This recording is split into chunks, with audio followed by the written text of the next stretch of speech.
Good morning everyone. তোমালোকৰ লগত মই আলোচনা কৰি আছিলোঁ ভগ্নাংশ। গতিকে আজি তোমালোকৰ লগত ভগ্নাংশৰ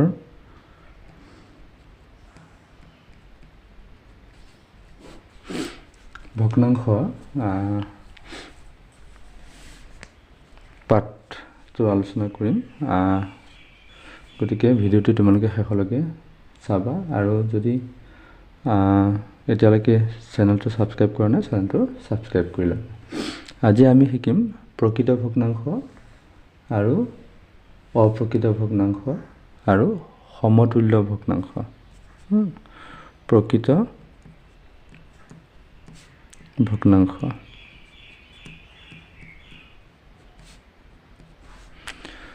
এতিয়া প্ৰকৃত ভগ্নাংশ কোনবিলাক? এতিয়া প্ৰকৃত ভগ্নাংশ হ'ল এইটো চোৱা, এইটো ভগ্নাংশ যে আমি ধৰোঁ 4/3, এইটো হ'ল প্ৰকৃত ভগ্নাংশ। ইয়াৰ সূত্ৰটো তোমালোকে এনেকৈ ক'ব পাৰা, যিবিলাক ভগ্নাংশৰ হৰ লবতকৈ ডাঙৰ, যিবিলাক ভগ্নাংশৰ হৰ লবতকৈ ডাঙৰ বা যিবিলাক ভগ্নাংশৰ লব হৰতকৈ সৰু, উল্টাই ক'ব পাৰা, সেইবিলাক হ'ল প্ৰকৃত ভগ্নাংশ। হ'ব, প্ৰকৃত ভগ্নাংশবিলাকৰ হৰটো ডাঙৰ হয়, লবটো সৰু হয়। এইটো সৰু, এইটো ডাঙৰ। অৰ্থাৎ আকৌ যে আমি কওঁ 5/1/200, এইটো এটা প্ৰকৃত ভগ্নাংশ, হয়নে?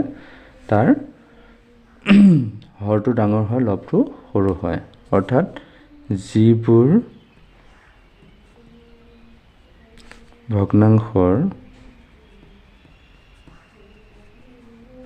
হৰ লবতকৈ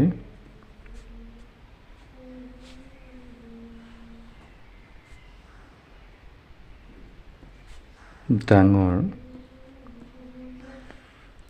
বা যিবোৰ ভগ্নাংশৰ লব হৰতকৈ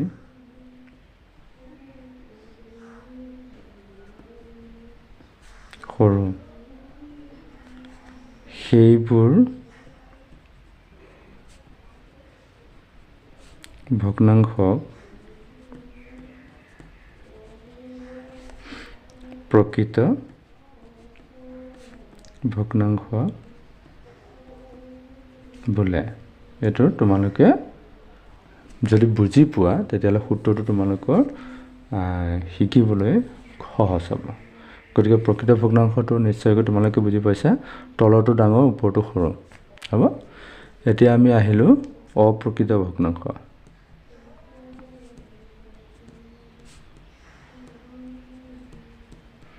এতিয়া অপ্ৰকৃত ভগ্নাংশ, এতিয়া অপ্ৰকৃত ভগ্নাংশবিলাক কি হয়?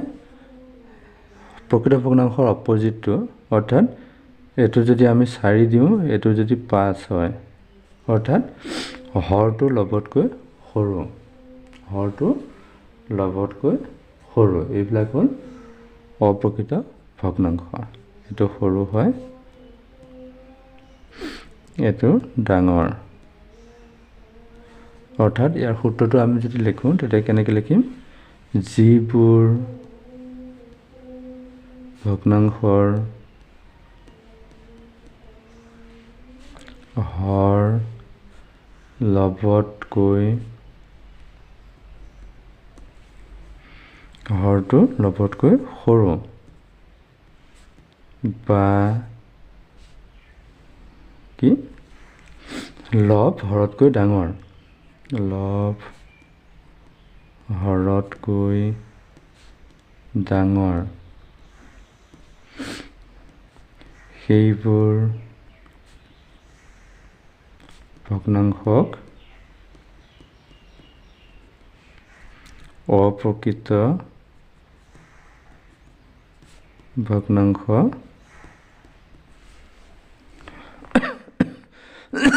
বোলে। হ'ল, এইটো হ'ল প্ৰকৃত আৰু অপ্ৰকৃত হ'ল। এতিয়া সমতুল্য বা সমমান ভগ্নাংশ, সমতুল্য বা সমমান ভগ্নাংশ।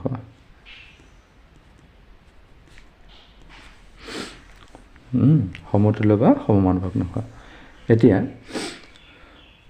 চোৱাচোন বাৰু 4/2 আকৌ যদি এটা ভগ্নাংশ লওঁ, ইয়াক হৰটোকো 2য়ে লবটোকো 2য়ে পূৰণ কৰি পেলাই এটা ভগ্নাংশ বনাম। চাবাচোন, এইটো হ'ল হৰটোক 2য়ে কৰিলে 8, লবটোক 2য়ে কৰিলে 4। এতিয়া চোৱা, এই দুটা ভগ্নাংশ দেখাত বেলেগ, কিন্তু ইয়াক যেতিয়া আমি কি কৰিম, কটাকটি কৰিম, তাৰ মানটো একেই হ'ব। অৰ্থাৎ এইটো 2য়ে কাটা এবাৰ, 2য়ে কাটা দুবাৰ, 2য়ে কাটা দুবাৰ, তাৰপিছতে 2য়ে কাটা 4বাৰ, আকৌ 2য়ে কাটা এবাৰ, 2য়ে কাটা দুবাৰ। এতিয়া দুভাগৰ 1 দুভাগৰ 1, এই দুইটাৰ উত্তৰ দুভাগৰ 1, এইটো দুভাগৰ 1, হয় নে নহয়? হয়নে? এইটো সমমান মানে দুইটা ভগ্নাংশৰ মানটো সমান, দেখাত ডাঙৰ, এইটো এইটোতকৈ অলপ ডাঙৰ, কিন্তু ইহঁতক যেতিয়া আমি লঘিষ্ঠ আকাৰলৈ নিলোঁ, তাৰ মানটো একেই হয়। অৰ্থাৎ যিবিলাক ভগ্নাংশক আমি কি কৰোঁ, হৰ আৰু লবক উভয়ৰে পূৰণ বা হৰণ কৰিলে যিবিলাক ভগ্নাংশ পোৱা যায়, সেই ভগ্নাংশবিলাক আগৰ ভগ্নাংশটোৰ সমতুল্য ভগ্নাংশ বা সমমান ভগ্নাংশ। বুজি পাইছা? ইয়াৰ সূত্ৰটো তোমালোকক প্ৰয়োজন নহয়, নালাগে বা এনেকৈ তোমালোকে লিখিলোঁ, যিবোৰ ভগ্নাংশৰ হৰ আৰু লব উভয়কে একে সংখ্যাৰে পূৰণ কৰি যিটো নতুন ভগ্নাংশ পোৱা যায়, সেই ভগ্নাংশটো আগৰ ভগ্নাংশটোৰ সমমান বা সমতুল্য ভগ্নাংশ হ'ব। এনেকৈ তোমালোকে এইটো বুজিবা। আৰু খালি বুজি লোৱা, এইটো তোমালোকৰ পৰীক্ষাত যিহেতু নৱোদয় ষষ্ঠ শ্ৰেণীৰ যি বাছনি পৰীক্ষা, তাত যিহেতু সূত্ৰ নাহে, তোমালোকক সমমান ভগ্নাংশ হয় নে নহয় সুধিব পাৰে, গতিকেহে তোমালোকক এইখিনি শিকাই দিয়া হ'ল। এতিয়া আমি এইখিনি শিকিলোঁ। এতিয়া তোমালোকক এই যে অপ্ৰকৃত ভগ্নাংশ যে আছে, অপ্ৰকৃত ভগ্নাংশবিলাক কি কৰিব দিব পাৰে, মিশ্ৰলৈ নিবলৈ দিব পাৰে, হয়নে? এতিয়া যে আমি অপ্ৰকৃত ভগ্নাংশ এটা দিওঁ, চোৱা, মিশ্ৰ ভগ্নাংশলৈ নিয়া, সেইদিনাখন আগৰ ভিডিঅ'ত আমি শিকিছোঁ ভগ্নাংশলৈ পৰিৱৰ্তন কৰা। আগৰ হেৰিয়ত আমি মিশ্ৰ ভগ্নাংশটো শিকিছোঁ, গতিকে আগৰ ভিডিঅ'টো তোমালোকে চাই ল'বা। এতিয়া মিশ্ৰ ভগ্নাংশ নিবলৈ হ'লে অপ্ৰকৃত ভগ্নাংশ এটা থাকে।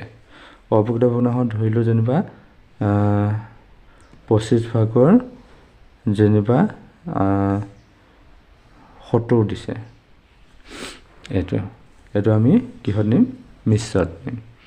মিশ্ৰত নিবলৈ হ'লে আমি কি কৰিম চোৱা, আমি পোনপ্ৰথমতে আমি কৰিম কি, হৰটো পাতি ল'ম, 25 হ'ল, আৰু লবটোত কেইবাৰ যায় সেইটো ইয়াত পাতিম।